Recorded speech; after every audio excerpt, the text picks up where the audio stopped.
Sziasztok! Szóval ma vettem egy zsákbamacskát. Egy első szériást. A kód az pedig nem látszik, de az ott a 01-es, így látszik. 01. Úgyhogy ez a panda lesz benne, a fő panda. Igazából megnéztem a kódot, mert én direkt úgy választottam. Itt kicsit szarul van ragasztva, de mindegy. Jó.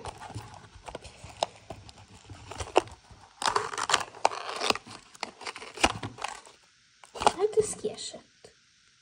Na mindegy, biztos az a kiegészítő. Itt még kicsit el kéne várni. Amúgy van, aki...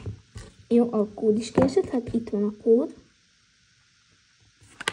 Itt van, aki még így bontja, de én nem most akarom bontani. Akkor a panda az így... Hát igen.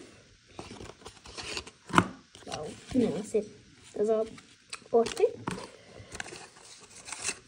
Egy másik portré, egy eredeti gyűjtős portré, és így ennyi van benne.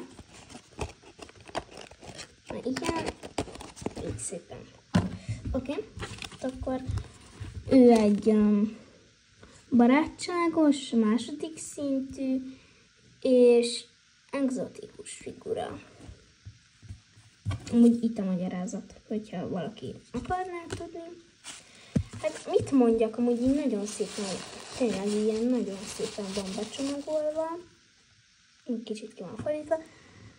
Amúgy nagyon szép. Nekem nagyon tetszik igazából. Eddig ilyen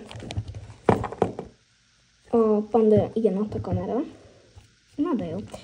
Tehát itt van a panda gyűjtemény.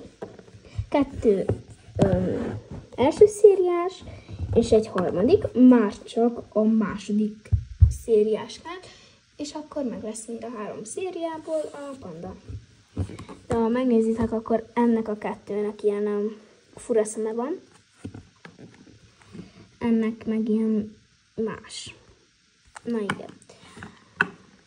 Úgyhogy most már van egy komplekt panda gyűjtemény, amúgy nem tudom, észrevettétek, de itt van neki egy cukerborsó nyaklánca.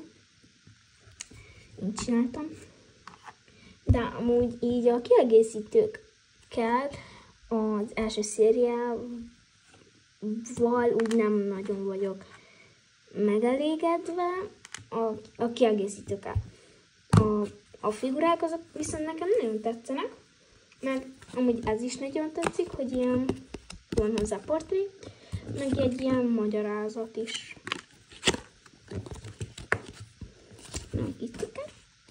Amúgy itt, nem tudom, hogy melyik országban van, de itt vannak ezek, és ott írja a kódot, és onnan ugye le lehet lesni. Na hát itt nem írja a kódokat, mindegy, láthatjátok, itt az állatokat mutatja.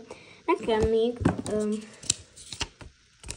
nagyon tetszik a 7-es számú, azaz a vidra. És szerintem volt 7-es számú, csak hát gyökér vagyok, és nem hiszem ezt. Na de mindegy. Sziasztok!